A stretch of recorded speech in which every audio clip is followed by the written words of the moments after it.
Hi friends, welcome to Mobistech channel. இன்றைக்கி நம்ம என்ன பார்க்க போகிறோம்னு பார்த்தீங்கன்னா, தமிழ்நாடு ஆசிரியர் தேர்வாணையத்திலேருந்து உதவி பேராசிரியருக்கான வேக்கன்சி கொடுத்துருக்காங்க. அதை தான் பார்க்க போகிறோம்.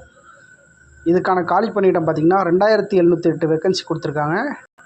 அடுத்தது இது எப்போ ஆரம்பிச்சிருக்காங்க விண்ணப்பம் அப்படின்னு பார்த்தீங்கன்னா, அக்டோபர் 17, 2025 ஸ்டார்ட் ஆகிட்டு. இதுக்கான கடைசி தேதி பார்த்திங்கன்னா 10 நவம்பர் 2025 முடியுது. இதுக்கான பணியளவு சம்பளம் பார்த்திங்கன்னா 57,700லேருந்து 1,82,400 வரை கொடுக்குறாங்க லெவல் 10க்கு. இதுக்கான கல்வி தகுதி பார்த்திங்கன்னா மாஸ்டர் டிகிரியும் அதோட தொடர்புடைய துறையில் நெட்டு, எஸ்எல்எல்டி, எஸ்சிடி அல்லது பிஹெச்டி அது கொடுத்துருக்காங்க. இதுக்கான வயது வரம்பு பார்த்திங்கன்னா 57 வயது கொடுத்துருக்காங்க.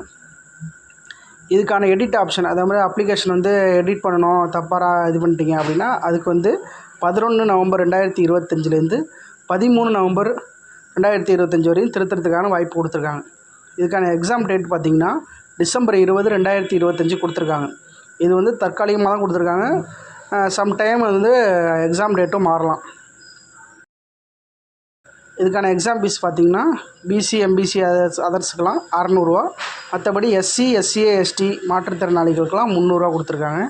சர்டிஃபிகேட் என்னென்ன சர்டிஃபிகேட் உங்களுக்கு வேணும் அப்படின்னு பார்த்தீங்கன்னா 10th mark sheet, 12th mark sheet, UG degree certificate, consolidate mark sheet, அப்புறம் PG degree certificate mark sheet, அப்புறம் எம்பில் பிஹெச்டி சர்டிஃபிகேட் இருந்தால் அது இல்லாமல் NET, SLET, SCT qualified certificate இருந்தால் அது உண்டு. அதுக்கப்புறம் பார்த்திங்கன்னா Aadhaar card, community certificate, nativity தேவைப்பட்டால் அது பண்ணிக்கலாம். அப்புறம் எக்ஸ்பீரியன்ஸ் சர்டிஃபிகேட், எங்கேயும் ஒர்க் பண்ணிங்கன்னா அதுக்கு எக்ஸ்பீரியன்ஸ் சர்டிஃபிகேட் இருந்தால் வச்சுக்கலாம். இப்போ சில பேர் கவர்மெண்ட் ஜாபில் இருப்பாங்க, அவங்களுக்கு என்ஓசி சர்டிஃபிகேட்டு கண்டிப்பாக வேணும். அப்புறம் உங்களோட ஃபோட்டோ, சைனு அதெல்லாம் ஒரு பிடிஎஃப் ஃபார்மெட்டில் போட்டு வச்சுங்க.